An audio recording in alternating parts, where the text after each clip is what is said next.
O panie drogi, ale dziś wóz, ale dziś maszyna dla kierowców, którzy lubią nie tylko się przemieścić, ale też pojeździć. Ojejku, coś zdecydowanie bardziej surowego, przynajmniej z pozoru. Bo w dzisiejszym filmie Ford Focus trzeciej generacji w topowej wersji RS 350-konnej. Tak jak tu mówiłem w teście BMW M2, tutaj nie ma siedzenia i trzymania się za rączki, dawania sobie buziaczków. Tutaj jest gruby wjazd od razu. Ale Focus jest bardziej angażujący, chociaż gdyby w M2 tamtej była manualna skrzynia biegów, cholera wie. Oba te samochody zostały mi udostępnione przez szczecińską wypożyczalnię Hot Car. Ojejku, flota Hot Car, naprawdę. Masa ciekawych, szybkich i sportowych samochodów dla petrolheadów, którymi też możecie sobie pojeździć, też możecie sobie je wynająć i potestować. Link do Hot Car w opisie filmu. W Szczecinie i Zachodniopomorskim to najgrubsza tego typu wypożyczalnia. Zapoznajcie się z ofertą, czy to Corvette, jakieś Camaro, M-ki, AMG.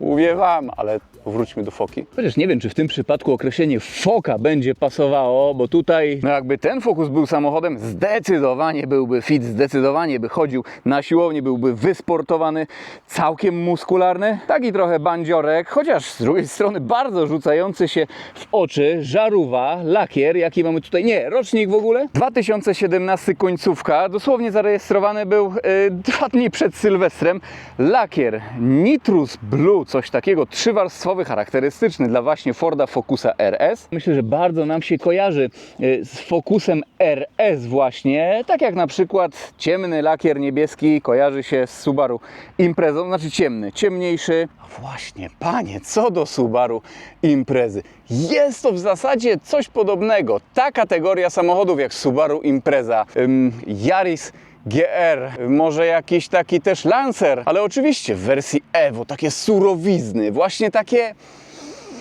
rajdówki drogowe. Nie wiem, czy pamiętacie, ale kiedyś były takie właściwie takie gumy Center Shock. O Jezu, jakie to było kwaśne, jak tak się wzięło, ale lubiało się po prostu to. Tak jak tutaj lubi się na przykład to, że ten samochód jest strasznie sztywny. Jest po prostu taki bezwzględny, szarpiący, głośny, furczący nawet i grzmiący. No i się to lubi, jego taki cierpki smak. Z wyglądu, no ten samochód wygląda właśnie jak taka rajdówka. Gdyby dołożyć taką większą antenkę na dachu, no to wyglądałby ten samochód jak zabawka zdalnie sterowana. No zdalnie sterowany to on nie jest, wręcz przeciwnie, tutaj właśnie trzeba się wziąć za sterowanie. Wszystko jest tutaj inne w zasadzie niż w normalnym Focusie, niż nawet w Focusie ST. Światła przeciwmgłowe, tutaj prawdziwe wloty, prawdopodobnie są to tunele do układu hamulcowego. Tutaj proszę bardzo, intercooler. Proszę też jaka zaślepeczka na nim taka jakby jest, to jest też ciekawe, ale na razie zobaczmy jakie tutaj są wloty,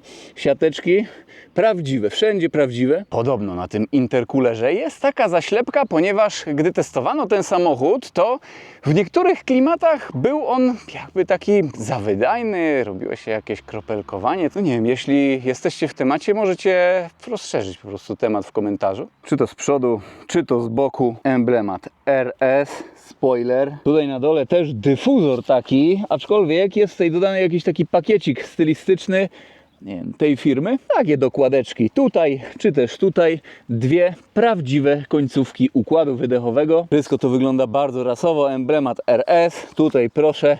Tor, wiadomo jaki. Nie wiem, czy te felgi są oryginalne, czy nie, ale to są moi mili rajdowe felgi. Zaraz tutaj zobaczę. Proszę, Arcasting, hashtag motorsport. 18 cali, opony 225/40 z przodu i z tyłu. Nie potrzeba tu szerszych opon, by się świetnie bawić. Właśnie wręcz przeciwnie, czym węższa opona w takiej foce, lepiej. Jaki foce. Jeśli mowa o zawieszeniu, w ogóle zobaczcie jak tam w tle Fabia taka sobie tutaj przygląda się Focusowi. Taka normalna, ale wiecie, chciałaby sobie też może tak pośmigać, to się sobie ogląda. Napęd Ford Performance All Wheel Drive robi tutaj niesamowitą robotę.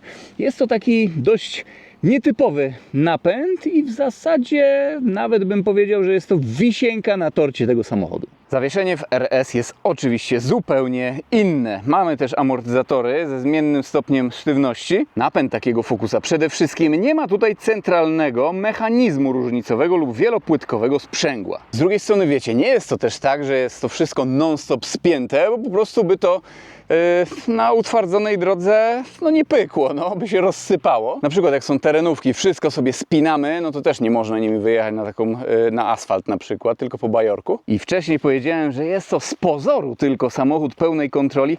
Tym wszystkim steruje komputer. Jest tutaj mechanizm różnicowy z tyłu, który ma jakby takie dwa sprzęgła i cały rozkład sił. Wszystko tutaj po prostu w czasie jazdy non-stop się zmienia, non-stop pracuje, non-stop sobie komputer to wszystko weryfikuje. Jest to w zasadzie coś podobnego jak TorQ splitter w Volkswagenach, jednak jeśli mamy tutaj taki napęd, no to właśnie w Focusie on się po raz pierwszy pojawił w takim normalnym samochodzie drogowym. Jadąc normalnie 45% powera przekazywane jest na przód, 55% na tył, ale na przykład tutaj jest troszeczkę lepiej niż w Volkswagenie, bo w skrajnych sytuacjach w Volkswagenie bodajże 50% mocy idzie na tył, tutaj w serii 55 do 70 nawet, plus jeszcze tutaj te sprzęgła regulują nam, na które koło po prostu ma iść nam, wiecie, tam tego. Ta kołbasa z musztardą, te newty i konie. Dodatkową zaletą takiego napędu jest to, iż jest on całkiem lekki podobno. Auto waży 1529 kg na pusto jakoś. Bagażnik, kogoś to interesuje. Jest to hot hatch, hyper hatch właściwie taki. No 280, 260 litrów, 200, nie wiem nawet, no nie będę sprawdził. Jest bagażnik, zobaczcie, mój plecak się zmieścił, o, Racebox się zmieścił na przykład, tutaj jest. Rury wydechowe, to są dopiero dziady, jak one strzelają, to jest strasznie, strasznie. Oczywiście strasznie to może nie, bo czasami bardzo potuningowane wagi, jak na przykład wytracają prędkość i schodzą z obrotu, takie nie, tutaj jest, huki są naprawdę srogie, ale takie, no, nie ma przesady, pasują one do takiego Focusa.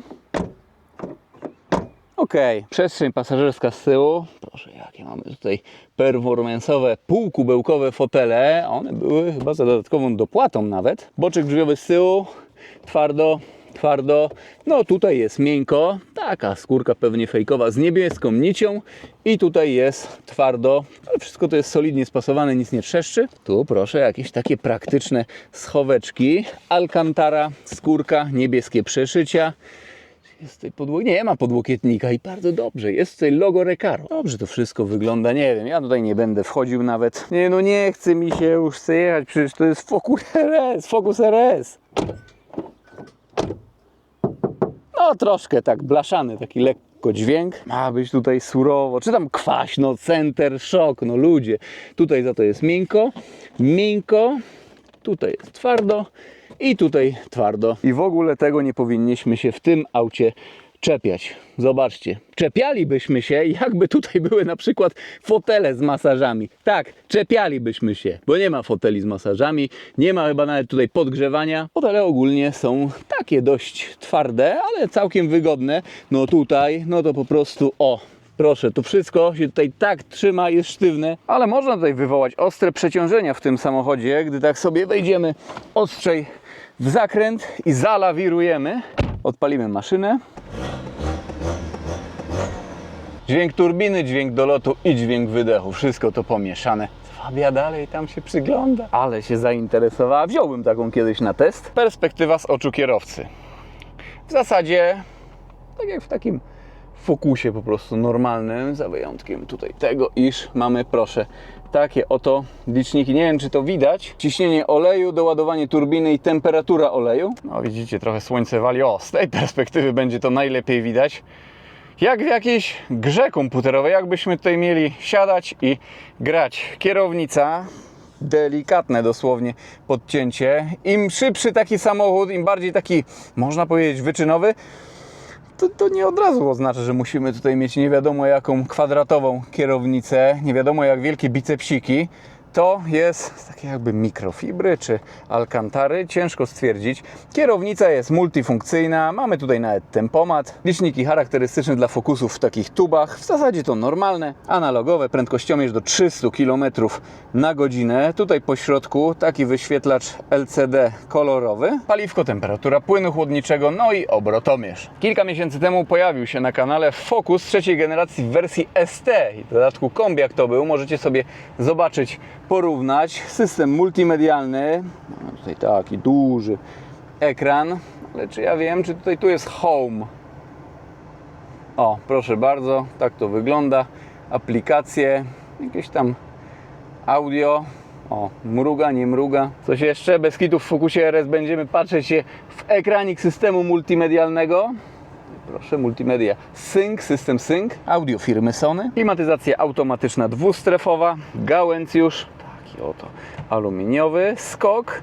Nie jest aż tak super krótki, ale też nie jest długi. Focus RS występuje tylko i wyłącznie z manualną 6-stopniową skrzynią biegów. I tutaj proszę jeszcze kontrola trakcji, start, stop i tryby jazdy. Mega istotna sprawa. No to mamy tryb normalny, sportowy, tor wyścigowy. To od razu tutaj kontrola trakcji nam się wyłącza i usztywnia zawieszenie. Od razu ikonka się pojawiła. I jeszcze kolejny tryb drift. Nie będziemy dziś tym samochodem driftować, ale uwierzcie, ten wóz jest w stanie kręcić się praktycznie w kółko w miejscu, że jedno koło jest dosłownie w jednym miejscu. Takie jak taka rajdóweczka, no. Deska rozdzielcza jest miękka, tutaj mamy schowek, tunel jest twardy, a tutaj karbonowe elementy, uchwyt na kubki, podłokietnie, no srutu, tutu, pęczek drutu. Zajrzyjmy pod maskę. Silnik w takim Focusie to jest też bardzo ciekawy temat. Wiele osób powie, że przecież japońska motoryzacja jest taka, kurczę, wiecie, japońskie silniki. No okej, a co ludzie mówią o Focusie RS z 2.3 turbo pod maską, który to ma silnik z Mazdy? Faktycznie to jest silnik Mazdy, który oczywiście został przerobiony przez Forda. No jest Ford Performance napisane. Takie 2.3 turbo w mniej stuningowanej oczywiście wersji, nie przez Forda, było na przykład w Mazdzie 6.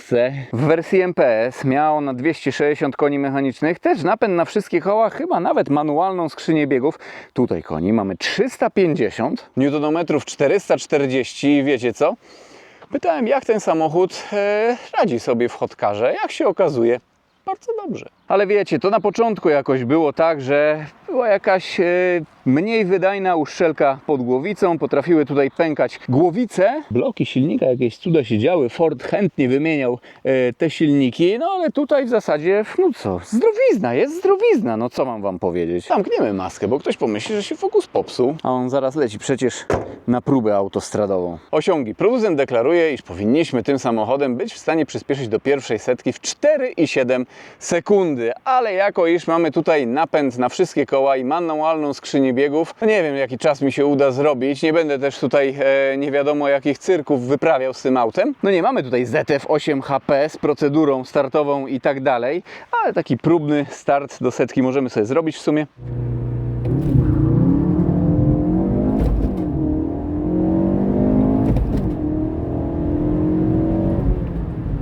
Prędkość maksymalna wpisane 266 km na godzinę i podejrzewam, że nie ma tutaj kagańczyka. Zużycie paliwa oczywiście nie będzie tu istotne. Tak jak niektórzy piszą w komentarzach, najbardziej mi się to podoba, spali tyle, ile wlejesz. Czyli w zasadzie idąc tym schematem, zużycie paliwa będzie tu takie samo jak na przykład, no nie wiem, w Polo z 1.4 TDI pod maską, w Lupo 3L, to spali tyle, ile wlejesz przecież. Szybki soundtrack i przenosimy się pod autostradę. Jest tutaj czego posłuchać.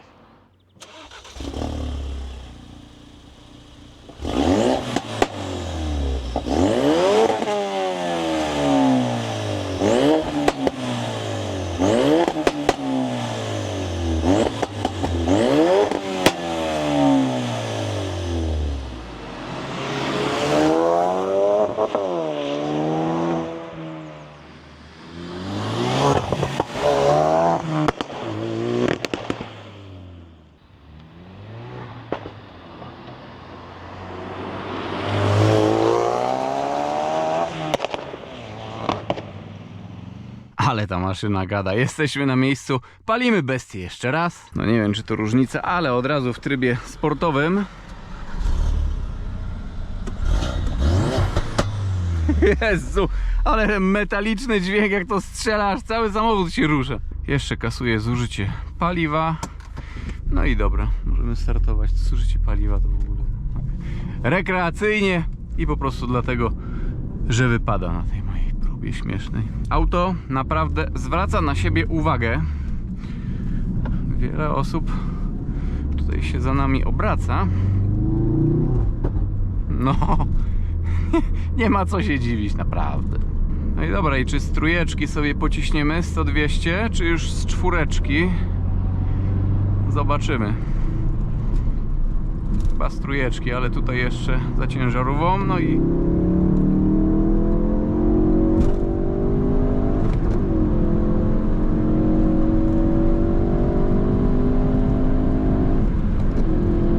Dobra, nie ma tutaj DSG w łapie dzisiaj, no bo uważam, nie mój samochód.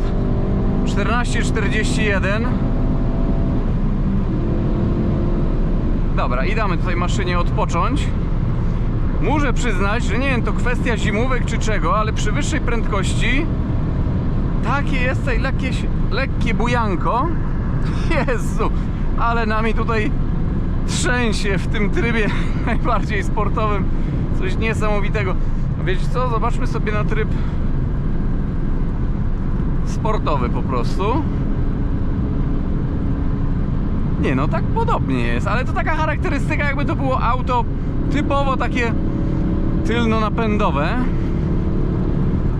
No i tu generalnie taki luźny Ryszard pilnuje temperatury oleju, ale jeszcze nie przekroczyła nawet ona 100 stopni. No wiecie, tutaj nie cisnę, ponieważ jest trochę ruch. Hamujemy, bo wyprzedzanie. Dzisiaj jest praktycznie bezwiecznie. Zużycie paliwa póki co 23,7.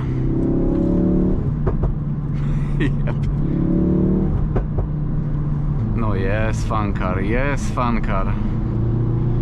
Okej. Szczerze, ja nie wiem, czy jakbyśmy 100-200 mierzyli na czwartym biegu, zaczęli pomiar na czwartym biegu, czy nie wyszłoby troszeczkę lepsze, no ale to takie orientacyjne, takiego mniej więcej się spodziewałem, takie 100-200 to Focusy robią. No i tutaj w stylu luźnego Ryszarda sobie jedziemy, te 190-200, bo wyprzedzania. No z drugiej strony myślę, że będzie mniejszy ruch. No odcinek specjalny i tutaj nie ma mowy, nie ma opcji. Jest trochę ruch, przytrzymanie, tutaj będzie troszkę z górki. Takie te 250 przydałoby się tutaj dziabnąć chociaż mimo ruchu.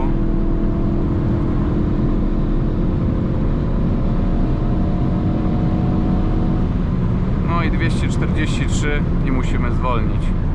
A akurat jedno takie wyprzedzanie, proszę. Korzystając z okazji, sprawdzimy sobie prędkości obrotowe. Ja tutaj obniżę temperaturę nawet do 16 stopni i klimatyzacja, żeby kamer mi nie przegrzało. To 6. bieg i takie 140 km na godzinę. Trochę tutaj jest przekłamanie, ale 140 to jest 3162. To 20 km na godzinę. Czekajcie, bo tutaj busik jakiś ciśnie, to sobie przyspieszymy. Schowamy się za ciężarówkę. 120 to jest 2639 i 100. Mi się sport, tutaj tryb sport wyłączył, sportowy, może zostawiłem, ok. 100, no to będzie 2251. Właśnie tak coś myślałem, że coś chyba za miękko. Ogólnie w trybie normalnym nawet, czy sportowym jest tutaj strasznie sztywno, ale gdy wrzucimy tryb najbardziej sportowy i gdy usztywni nam się zawieszenie, to jest naprawdę po prostu taczka. I tak tutaj ma właśnie być. No i tutaj ograniczenie do 80. Dajmy sobie trójeczkę. Nie, teraz nie pyknęło. Nie strzeliło znaczy. Dobra, ale tutaj zrobimy sobie soundcheck. O. Co? I ciśniemy. No, fajnie. Ale wiecie co? Nie wiem, czy tutaj jest jakieś podbicie z głośników. Fajnie się prowadzi ten samochód, kurcze pieczone. Fajnie tak dociąga w zakrętach. Zawsze jak jest ten Torque Splitter volkswagenowski, czy tutaj ten napęd Ford Performance, czy nawet w A45S miałem coś takiego z tyłu. Fajnie tak jak wychodzi się z zakrętów. No najbardziej czuć właśnie jak tak nas... Tak, kurczę, ktoś stoi w kolejce i tak łokciem dostaje trochę. Oj, wiecie o co mi chodzi. Zero brutalności tutaj, tylko takie zachęcanie. Dobra, ja tu wyłączam klimatyzację, ale te 16 stopni ustawiam. Zobaczymy sobie te 100-200 może właśnie z 4. biegu ja bym sprawdził. No i dobra.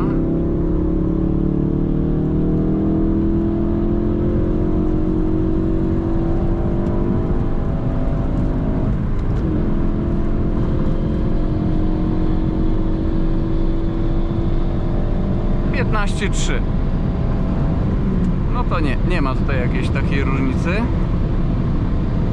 Dobra, i czy tutaj będzie prędkość maksymalna? Nie, dzisiaj nie zmierzymy 200-250, bo jest troszeczkę za duży ruch. Ale może takim stylem słodkiego Tomka będziemy powoli się tak huśtać. 230 ponad, na liczniku już 250 prawie. I niestety, ale mamy mistrza lewego pasa. Będzie tutaj troszkę z górki, może nam zjedzie. Dobrze by było.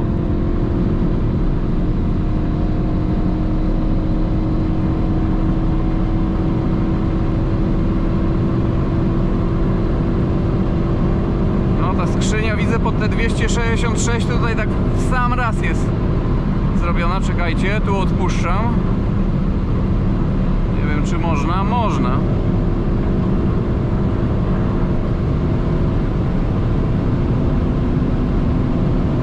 Lekkie takie podpływanie przy takiej wyższej prędkości.